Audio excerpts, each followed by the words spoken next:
buttons over there. I'm pushing so many buttons. They've all been pushed though. I'm gonna attempt to push no more buttons for the remainder of the show. We're live with Dr. Sean Pastuch, and man, we're gonna break down what's going on in the gym industry right now. You're in the thick of it, like right in the middle, and I've been circling up with different people from different perspectives. I just actually interviewed Jason Rule from Driven Nutrition. They teach gyms how to do retail. So he was so smart in the way he did that, by the way. Yeah. I mean, really smart. Yeah. It's such a easy way for gyms to add in more revenue without creating more stress. And yeah, but most of them have stress because they don't know how to do it. So him teaching them was so smart. Yeah. No one else is doing what he's doing. It's a unique offering. I love it. I love how entrepreneurial he is with that approach. So can you tell people real quick what it is that you've been doing with gyms and with gym owners and with coaches, and then we'll dig into what might be changing right now, because one thing we're going to dig into is the gym model that we've been operating off of may not be the same one that we come out the other side of this with. No. To give you a brief background of what's been going on in my world lately, and so people who maybe don't know who I am can get a little bit of an idea. I've owned 3 CrossFit gyms and 2 rehab clinics.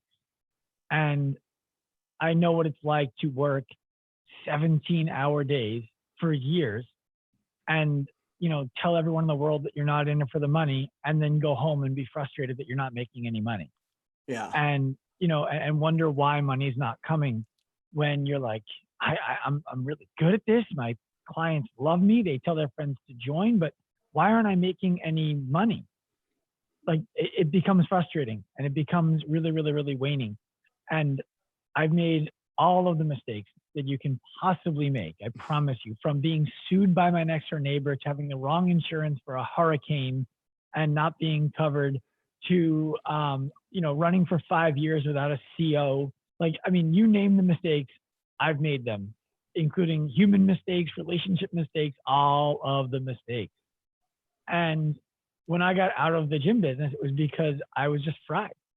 The business was doing fine. My last year in business, I think we were doing like $5,000 or $6,000 a month in net profit after everybody was paid. My head coach made like 80 grand. My second coach made in the 50s. And then I had a few fill-ins here and there who did it out of passion and made a few bucks. But I was fried. And so I needed to get out of it. I used to tell people I felt like I drove a Ferrari right into the bottom of a lake. You're sitting in this car with all this power and opportunity, but it can't go anywhere because it's in the bottom of a lake. And I started tinkering with my friends' gyms for like 2 years and helping them improve little things about them and helping coaches improve little things about their businesses. And it all led to the point that we're at right now, which is we work with over 60 gyms around the world, right around 1,000 coaches from around the world. And it's our job to make sure that they're not only profitable, but fulfilled when they're doing their job. And what we're seeing is a lot of gyms right now who feel as though as soon as this stuff is lifted, as soon as they can open, everything will be okay again. And what I keep on telling gym owners, especially the ones we're not working with, because I've been pounding it down their throat since 2 weeks before, 3 weeks before they had to close, was that this disease is killing people with pre-existing conditions and businesses with pre-existing conditions. It's not, you weren't good before. Well said. If you're dying now. Yeah. So, and I should also preface, Mike, that we don't work with a standard gym who just wants to become more profitable. We want to help gyms become the healthcare clinic of the future, so that they're helping people specifically to get out of pain without going to the doctor and give up their active lifestyle. We're not a catch-all for all coaches. I send coaches your way because we're not a catch-all for all coaches.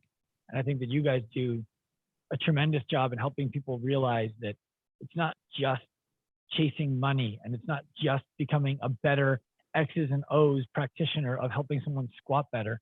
You have to believe what you're doing is important before you can value it at all. So I want to just throw that your way. I think you guys are doing an awesome thing and an awesome job at it. Yeah, man. Thank you. Thank you. So when people are, you're looking at the gyms and you're saying they're going to have to shift, they had pre-existing conditions.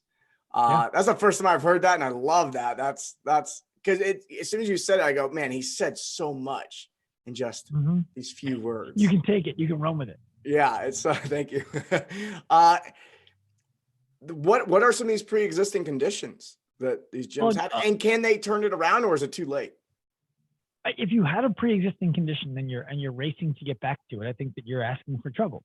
Here's the thing. This is why I really like this analogy in this space.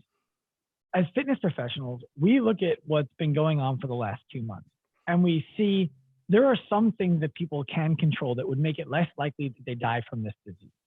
Every time I talk about this, whether it's with a friend or someone on a podcast, I'm just setting myself up to be the example of somebody who gets this thing and it doesn't end well. And I was talking as a game. But, we all look around and we're like, look, you can't necessarily control heart disease that you have for whatever. It might be too late to get rid of all of that. You might not be able to get rid of the asthma that you have. But if you're 100 pounds overweight, you've known now for 3 months that this thing kills people who are overweight. And you've had 3 months to start to make healthier life decisions. Why haven't you? And as a health professional, it's easy for us to look into the world and be like, dude, you can't be 100 pounds overweight and wear a mask and think that you're safe. But now when we shine that same light on ourselves, if you were running a gym that was $150 a month, $125 a month, even $200 a month, and your problem was you never got to a place where every job in the business was full and you were profitable, and now that you're closed, your membership has dropped by 40% and you're racing to get back to where you were, it wasn't working before. You've had 3 months. You've had 3 months. Why haven't you started to change the things that would make it more likely that you're successful on the other side of this if you get through it? And that's why I like the analogy of it. So an example of that, Mike, would be that's powerful because it's so obvious. It's so obvious to us as health and fitness professionals to go, yeah, look at that guy. And it's like, look back at us. Yeah. Like where am I struggling? Makes perfect sense. Yeah. And I think the thing that I most admire about what you're doing with coaches, and that coaches need to be doing for themselves, is that the reason why so many business owners, and when I talk about business owners, I'm talking about coaches too. You are your own business owner, even if you work for somebody else in a gym. Yeah, it's entrepreneurial.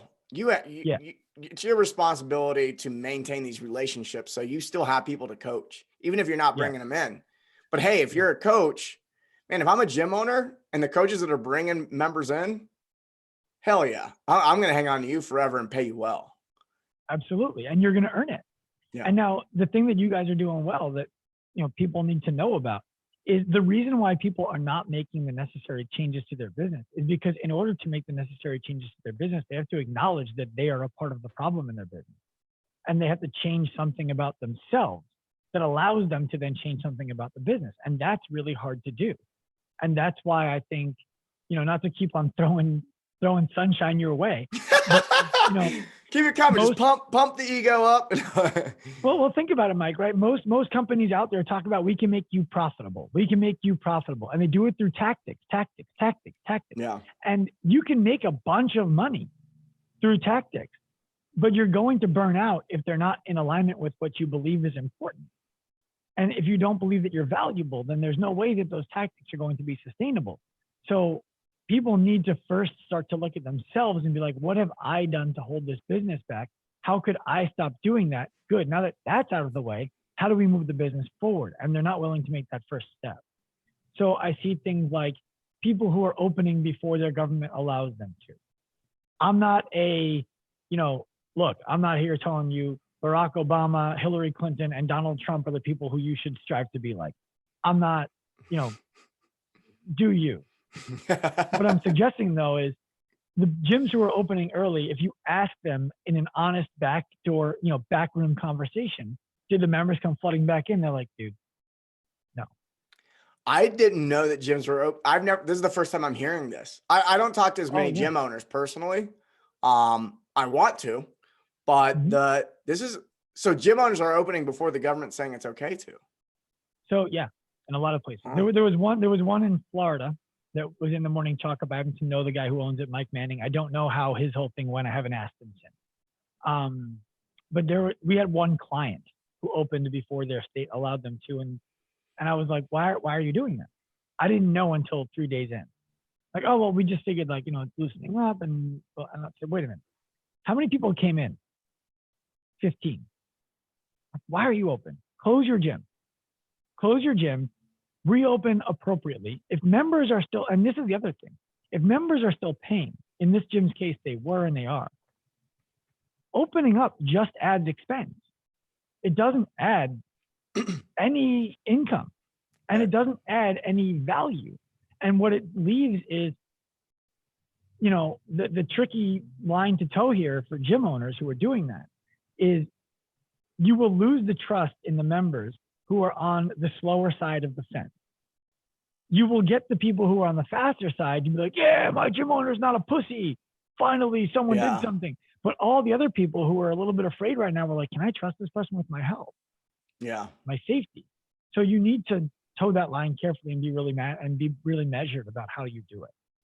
And I also think, like I said before, if you were a volume game player, which means under $200 a month and you need 200 members to do anything, what if your state doesn't let you have more than 5 people in the business at a time? Yeah. We have a gym owner, Mike, who has 250 members in Denver, Colorado. I think his gym is like 10,000 square feet. The state said, you can open 4 people at a time. He's like, what do I do? I said, you immediately get a new lease on a new building that's smaller, and you prepare for this to be the new normal.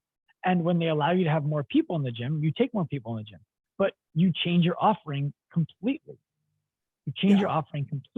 You reach out to the people who most need more from you, the people who should have been doing personal training, who should have been getting nutrition coaching, who should have been getting some guidance and accountability, who should have been getting some specific program design. And you tell them that the new offering includes all of those things. And it's 4 times the price. And I called you first because I wanted to make sure that we had room for you if you wanted that. And I apologize for not offering this in the past. Yeah. And you had 30 people opt in right away. Yeah, that's brilliant. I love that approach. I mean, I imagine we've been in the industry about the same amount of time. And I used to play the volume game, and I played the volume game with my gym. I played the volume game with Shrug, and there's nothing wrong with it. It was great, but it's not nearly as interesting to me as a coach. I really value the intimate relationships. If I'm managing 30 clients versus 200 clients, man, it's a much more satisfying job in that regard. And what I found is it's way more profitable.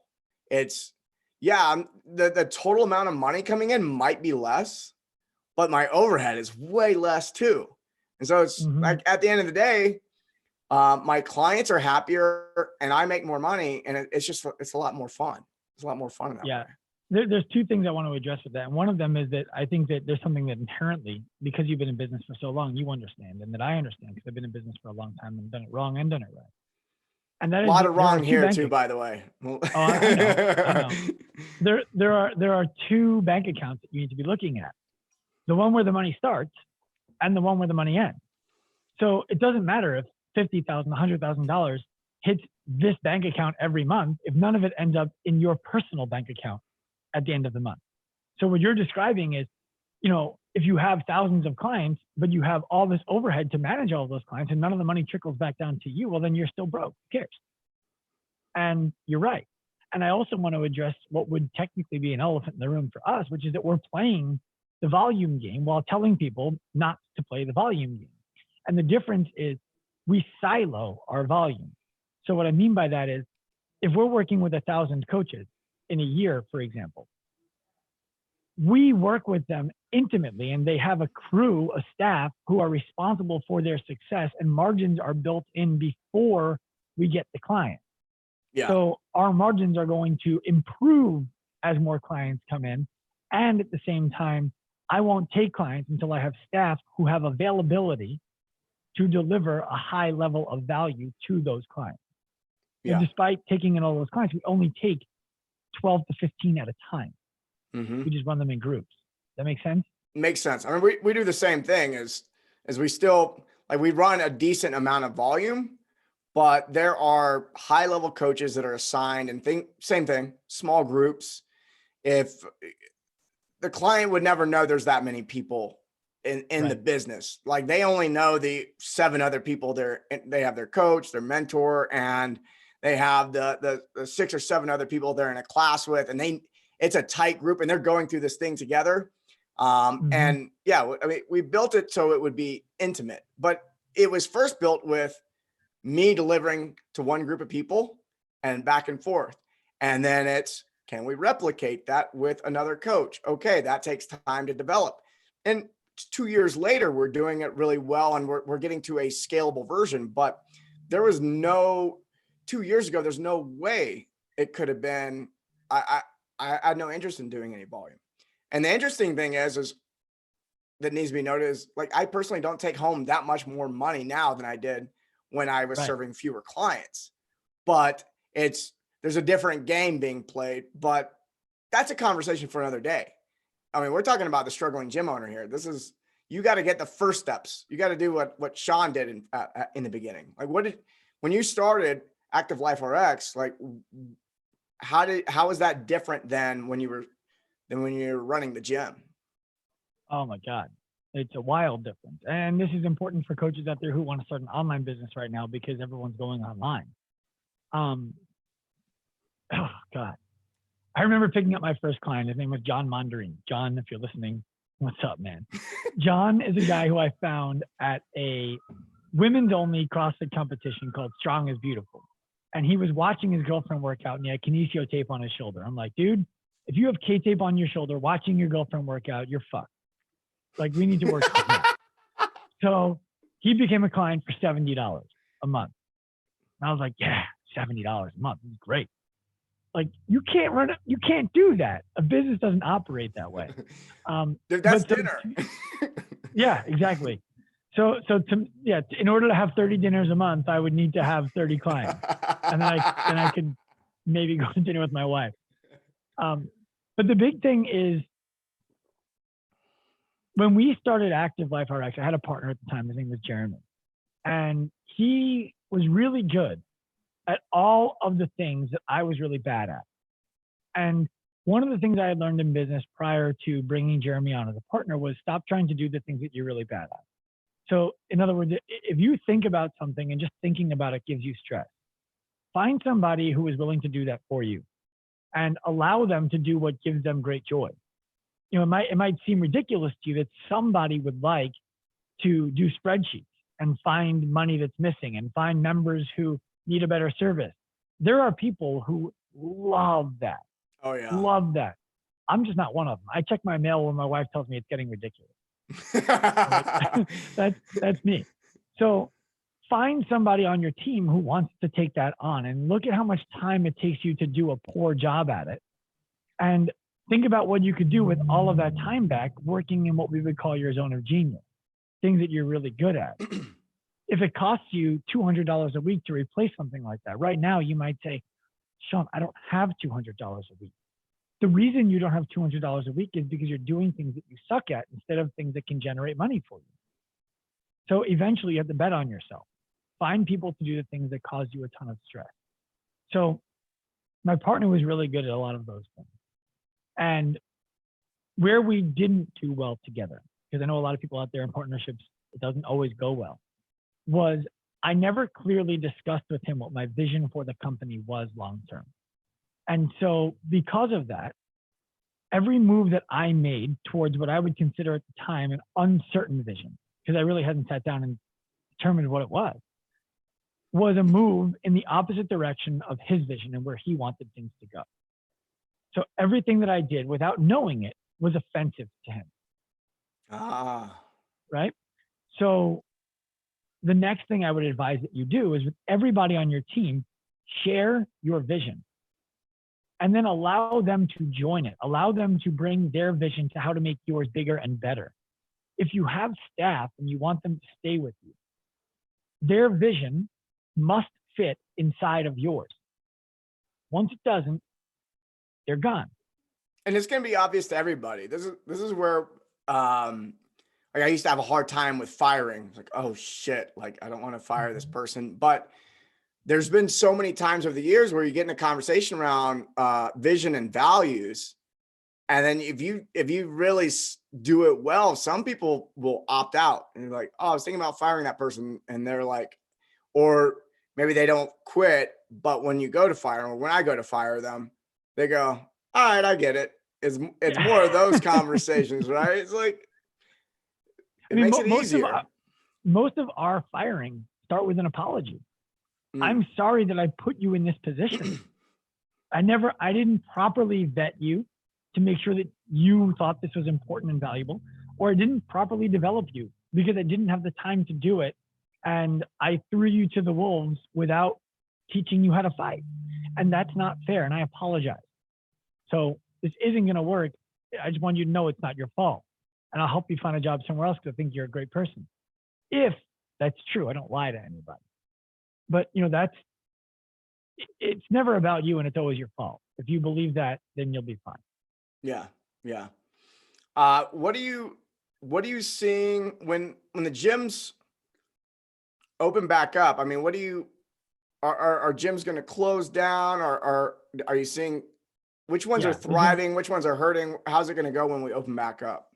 My thought is that the ones who are thriving are the ones who dispassionately made the pivot that was necessary and are now passionate about their pivot.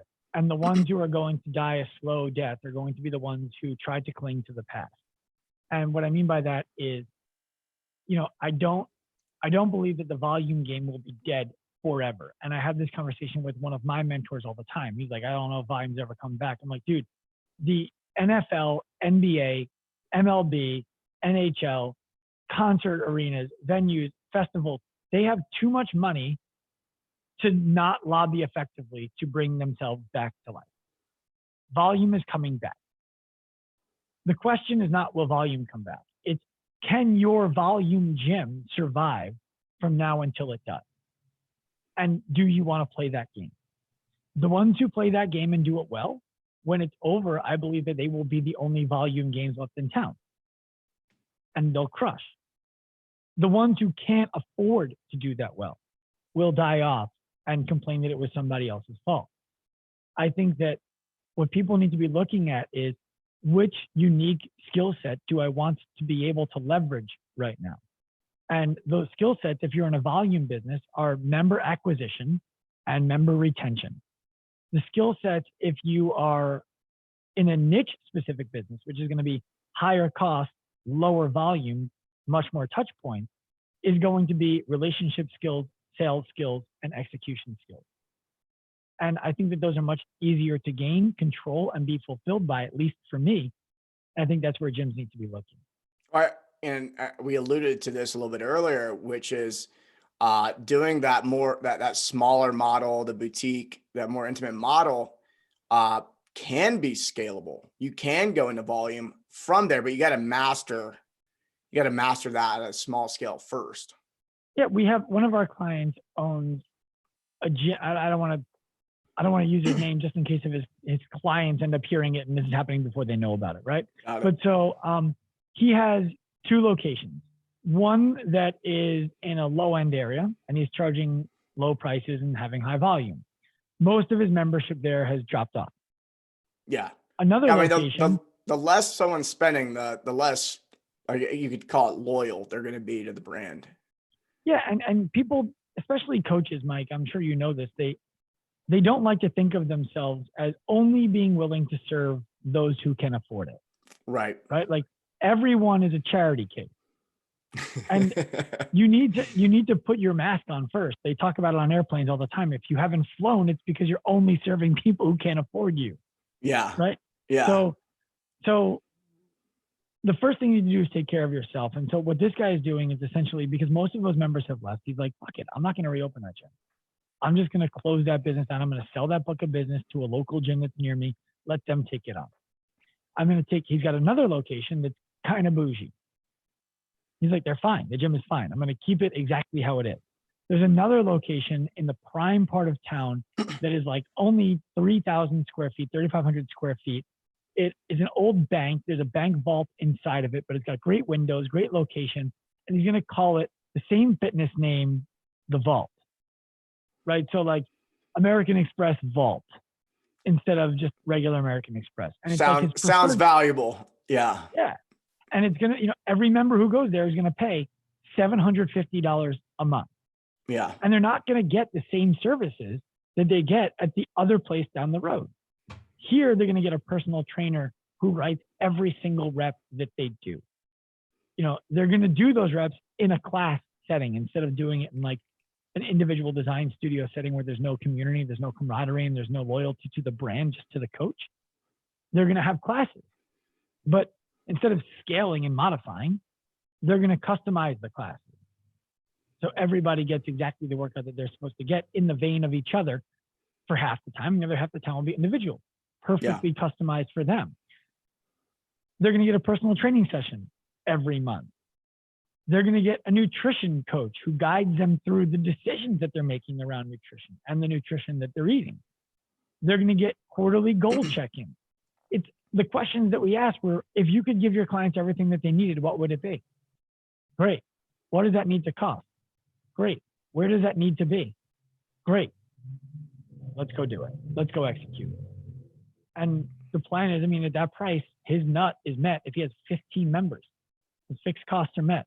Yeah. Then he needs another 15 to pay his coaches. Then he's profitable. And here's the reason this works so well is the first cheapest customer to acquire, and your best customers, I got a fly flying around, is the ones you already have, right? Yeah. And so that model, you're gonna get results for those clients. Those clients are gonna get way better results than the low end. So they're gonna be easier to retain. And then on top of that, they're gonna also be referrals are the next best customers to get, right? They're just, if you're not doing referrals yet, you gotta do referrals. Someone's paying $750 a month. They're getting, because they're paying that much and they're getting all this value, they're going to be really good referral machines. So you can get strong referrals. And then the next best thing to have is awesome testimonials. And they're obviously going to give awesome testimonials. It's a much more enjoyable and fun business. How cool is it to be running a brand where on your website, you have people singing your praises, you have people referring their friends, and it's so much more fun than like spraying and praying that someone's going to get the fitness they came in for, because that's what happens. People come into a big box gym or they come into a class where there's 20 people. They don't get a lot of attention. They don't get the results they want. They may get hurt. And then it's just a bad reflection on the brand. Something that I think most coaches and gym owners who I talk to about this, especially those who are not working with us already, their first response is no one would ever pay for that.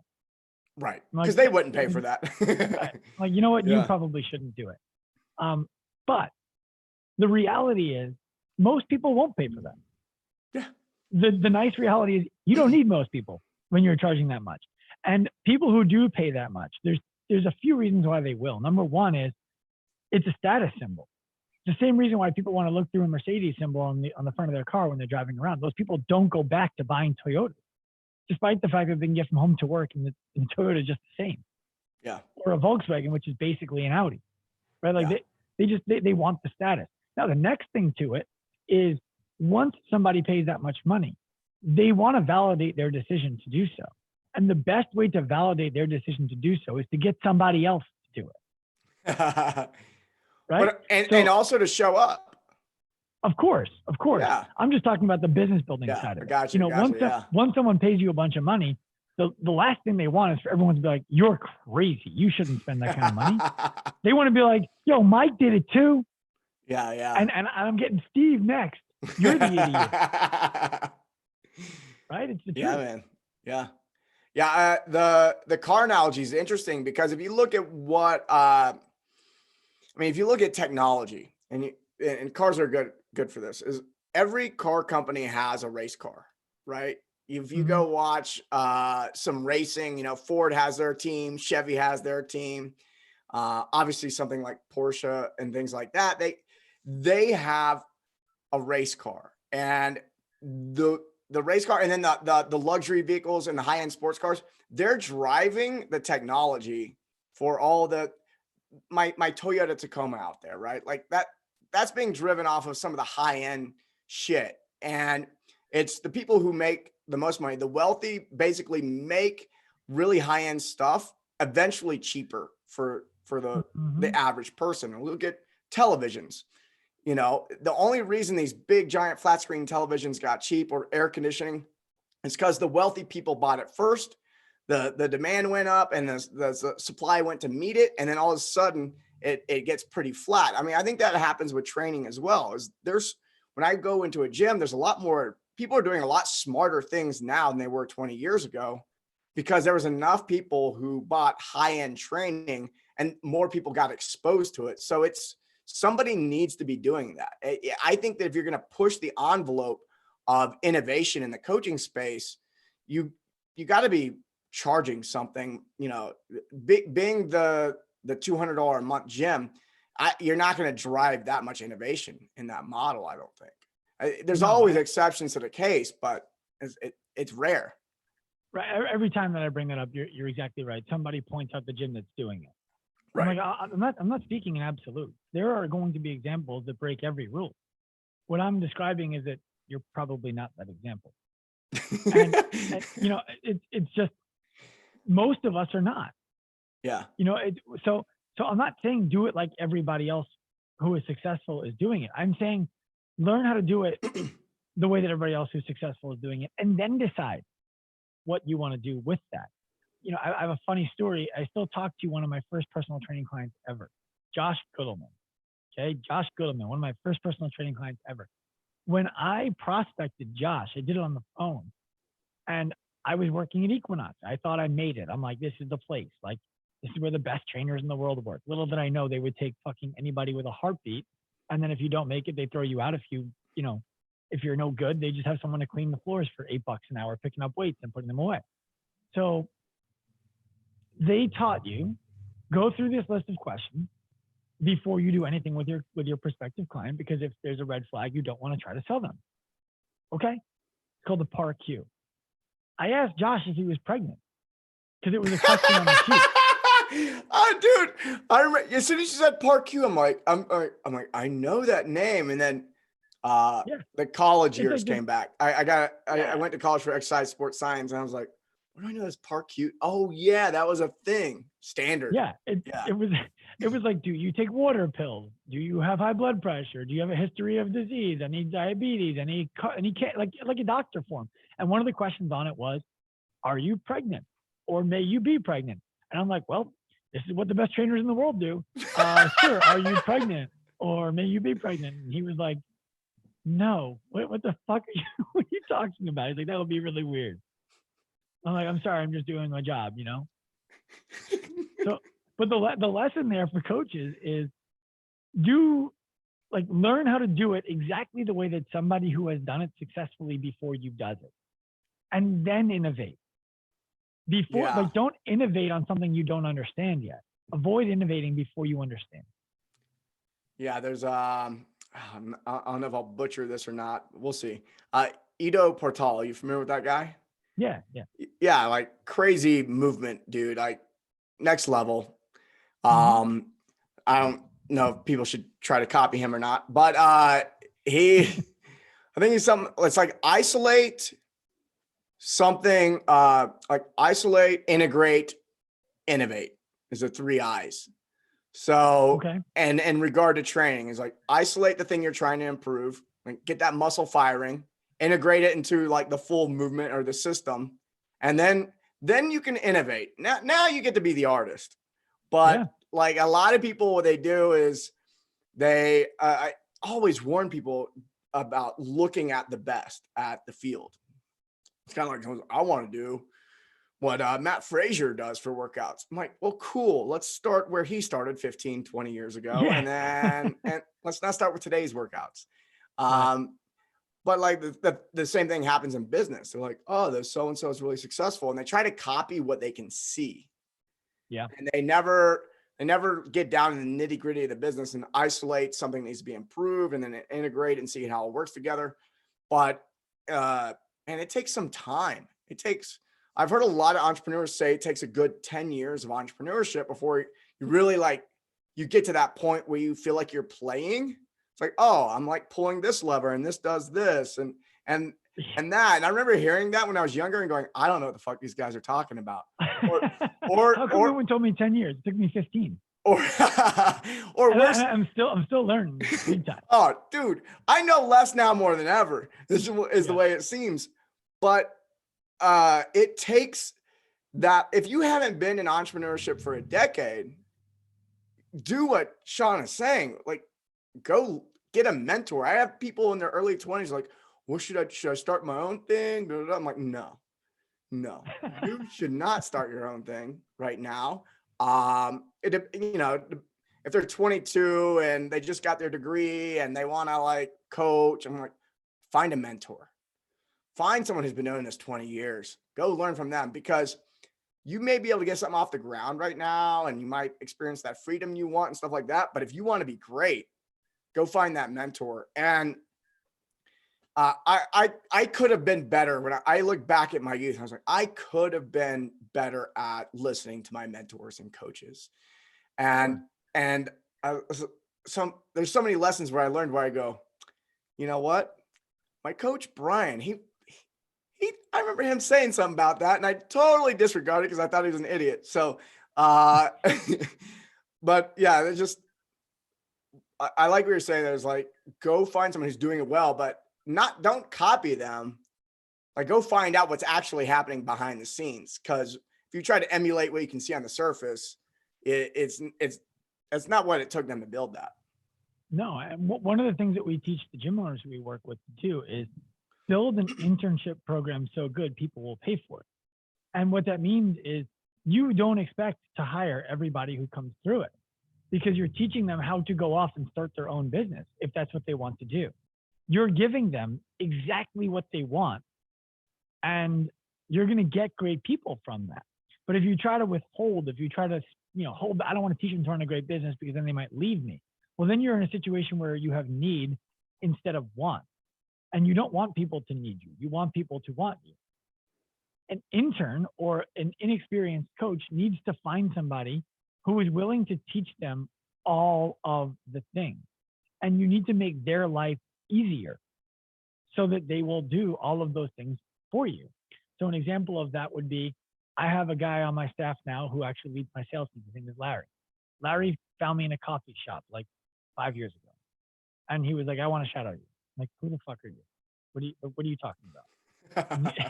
And he's like, you own the chiropractic clinic in the gym in town, right? I said, yeah. He's like, I want to shout out you. I said, I'm not looking for someone to shout on me. That's work for me. Yeah. I don't need more work right now. And he's like, okay, well, what do I do? And I gave him a book.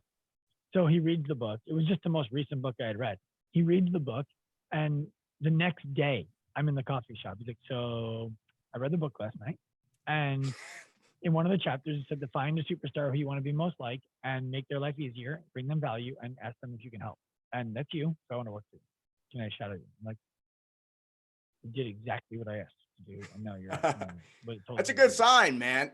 Putting hoops for people to jump through. Yeah. Well, so he's like, I'm going to come in on Fridays. I will take out your trash. I will wipe down your counter. I will organize your papers just to be in the room. Like, okay, I think we'll do it for 8 weeks and then we'll reevaluate. 2 hours, 9 to 11. Great. He just did the whole thing for me. 5 years later, the guy runs my sales team. Nice. And the point there is there was never any holding back. It was, this is what you need to do to go start your own business. We got him to making $100,000 a year as a coach on his own. And then it was, is that what you want to do? Or do you want to come work over here for less money up front and the opportunity to succeed long term? I'll go do that. Great. Let's do it. Want, not need. Yeah. All right. What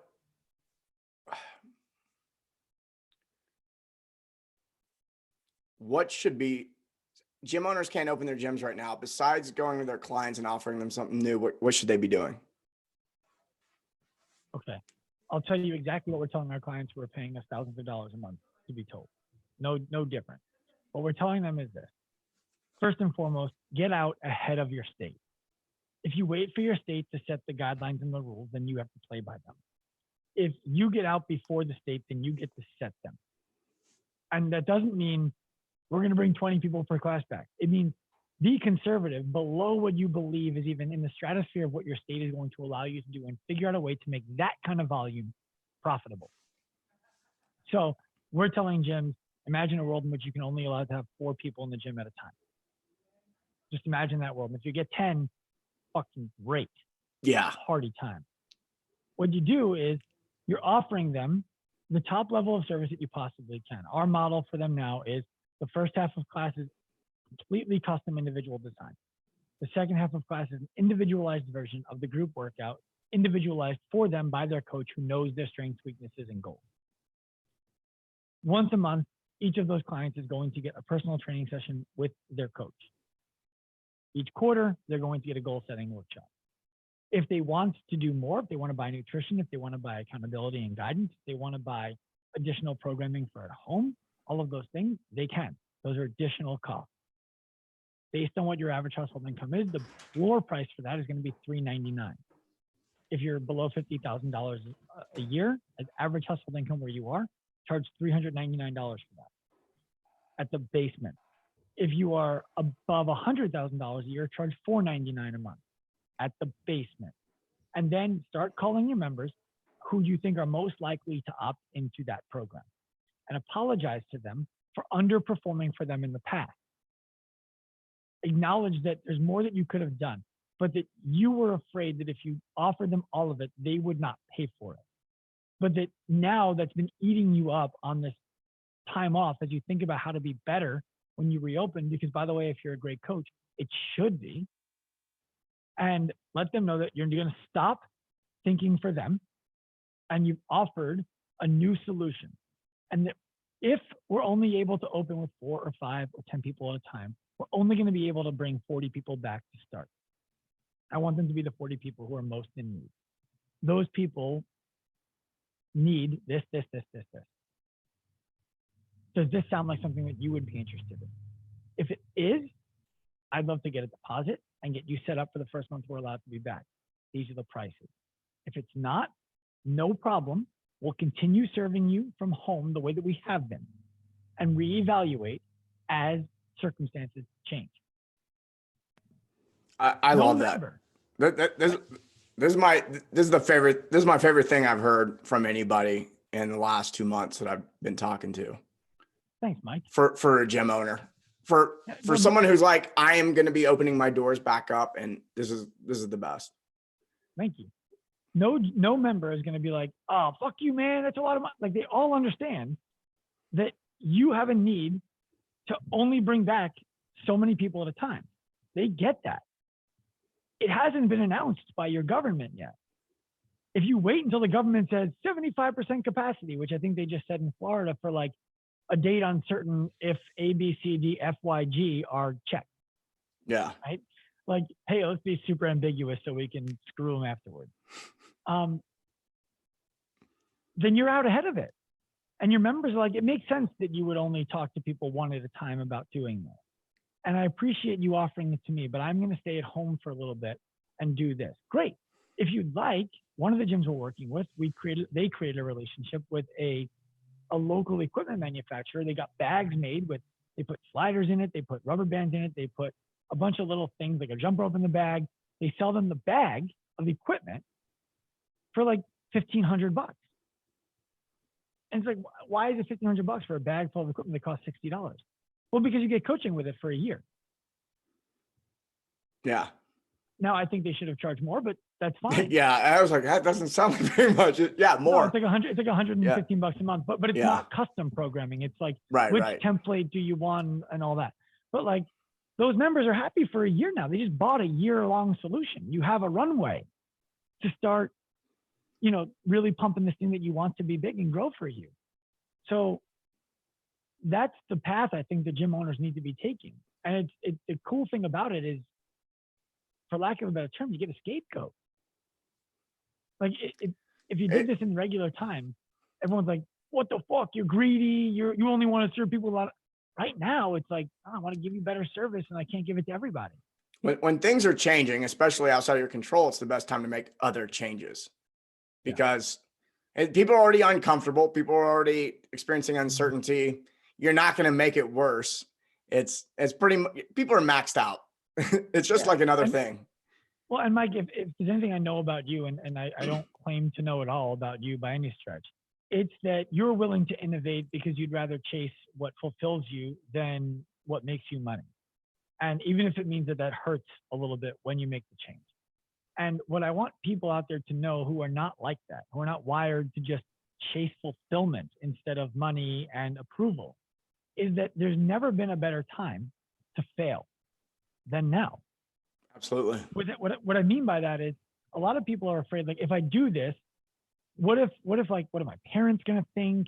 What are my friends going to think? They're all going to think I'm a loser if I fail. And that, I mean, fuck them if it's true, but that might be true in regular time.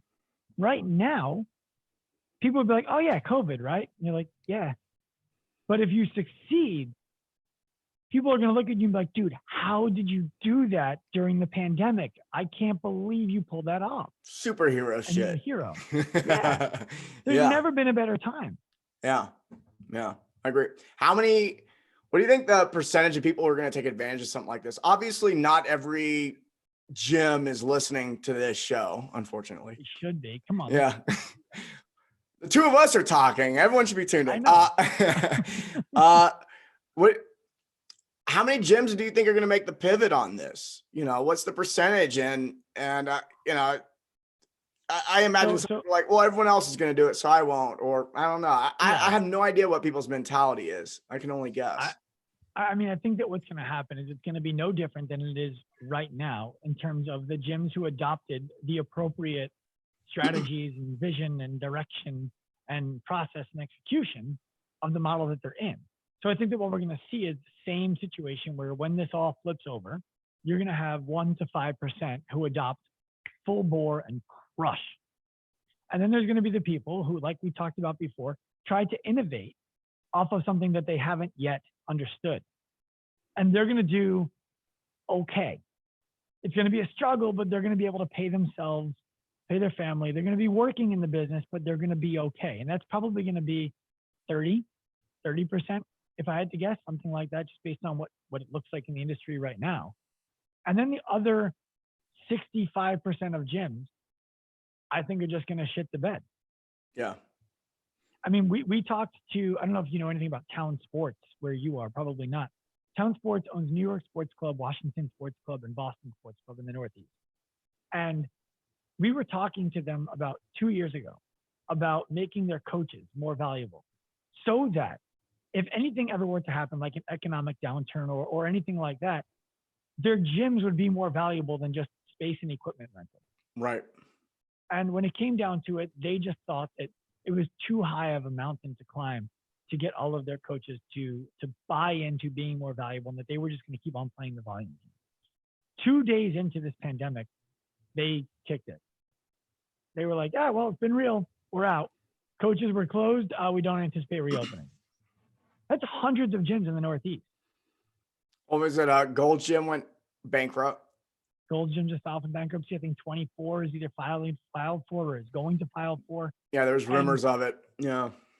And there's CrossFit gym owners, there's F45 gym owners, there's Fit Body Bootcamp owners, there's Orange Theory. Like, what are you going to do with your F45 Orange Theory Fit Body Bootcamp if, forget about being allowed to have 40 people in the room together? What if people don't want to? Yeah. What's your solution now? You're a volume game, and I see them doing things like, online classes. Well, Peloton's going to eat you for lunch because they've mastered online. You're trying to innovate online. You haven't learned how to do it right yet. So yeah, this is again where I feel bad for a lot of gym owners who are like, I'm going to go online now, especially the ones that are like, I'm just going to do a Zoom class. I'm just going to do exactly what I was doing in the gym on Zoom. And I'm going, you know what? The loyalty will take you so far. And then people will start realizing that there's products out there that are 100 times better because they've been at this game for years. Well, it's a goodwill play. You know, like the Yeah. Zoom classes were and still kind of are necessary in this moment because it's letting your members know, hey, we care about you and we don't really know what to do, but we're going to try. And people rally around people who try. Yeah. But that once you're allowed to innovate in a way that it's like, when I say you're allowed, what I mean by that is once it becomes abundantly apparent that innovation has been done elsewhere and you haven't, that goodwill goes away because now it appears lazy and people are going to be done with it. And you said you feel bad for those gym owners. I don't. And I mean that in the most empathetic way possible. They should not be gym owners. And they would be happier if they weren't. They would be happier coaching for somebody who really runs a great business, who needs a great coach, because the person you're describing probably is a great coach.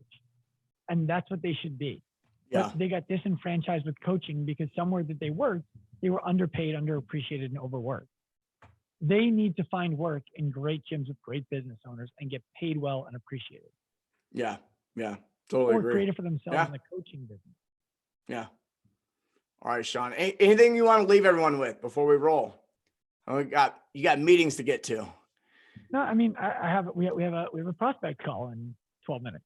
The only thing I want to leave people with is that go back to what we said earlier. It's not about you, and it is 100% your fault at the same time.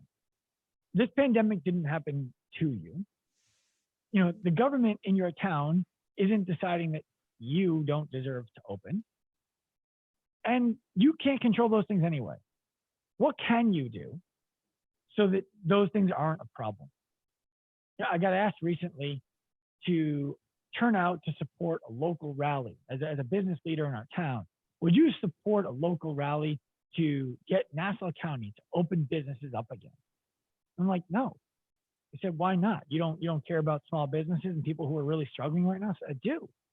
I'll be too busy working in my business to show up and support the rally for people who are complaining that they're not allowed to open their business. And then people are like, you're so lucky you went online. But I support brick and mortar businesses. Yeah. This could very well have been the end of us right away. Yeah. And I'm not here to pat my own back. What I'm pointing out is you have an opportunity and it's incumbent upon you to find it, not to wait for somebody else to give it to you. Yeah.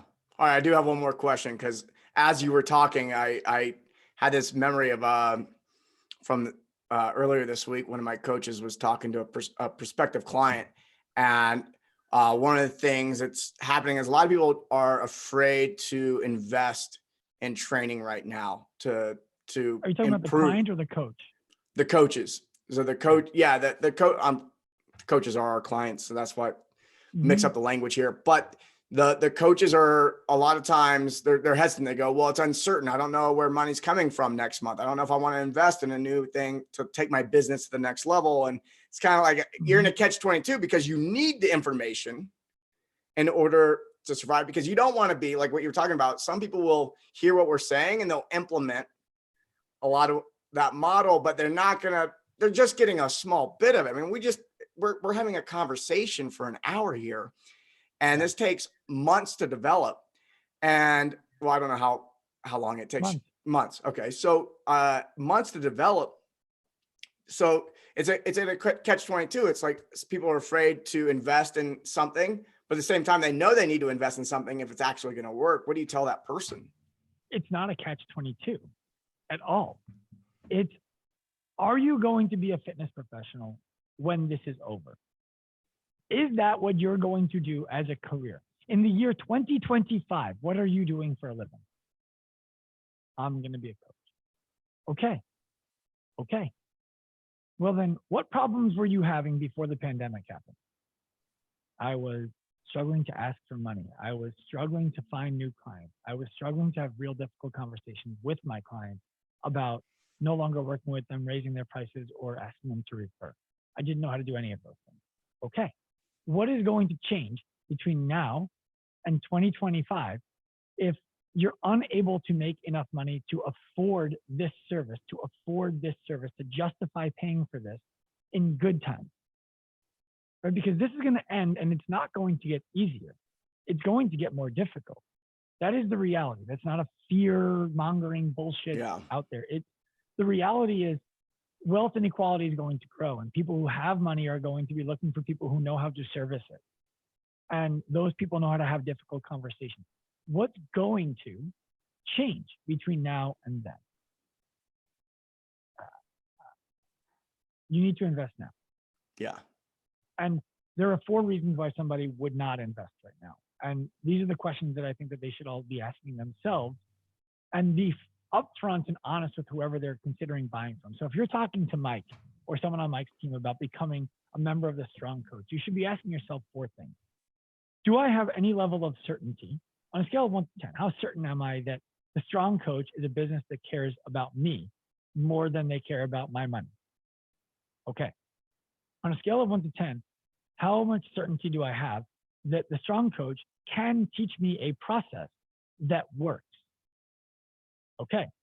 On a scale of 1 to 10, how much do I believe that the person talking to me actually cares about me more than their commission for my purchase? Okay. On a scale of 1 to 10, how much confidence do I have that I can execute the process that the company I know has a process that works myself? Okay.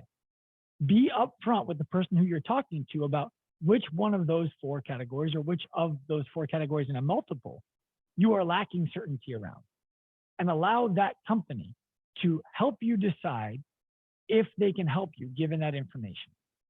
And a good company, and I mean, I've had several conversations with you, Mike, where I can say that I would be and I have very confidently refer people your way.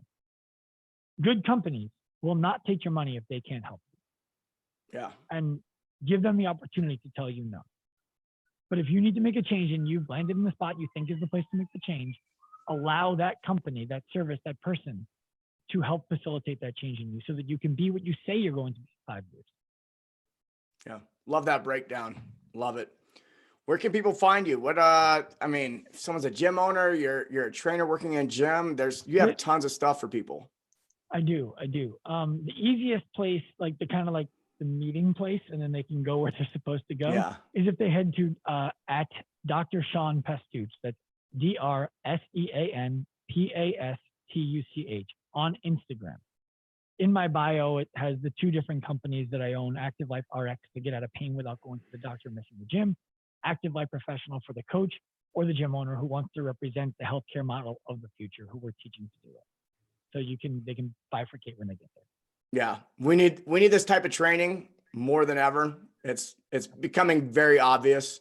So thank you for doing the work. Thanks for leveling up the gyms. It's amazing. I'm happy to. I can't wait to interview you on my show. Excellent. We'll get that done. All right, brother. I'll talk to you later. Thanks, Mike.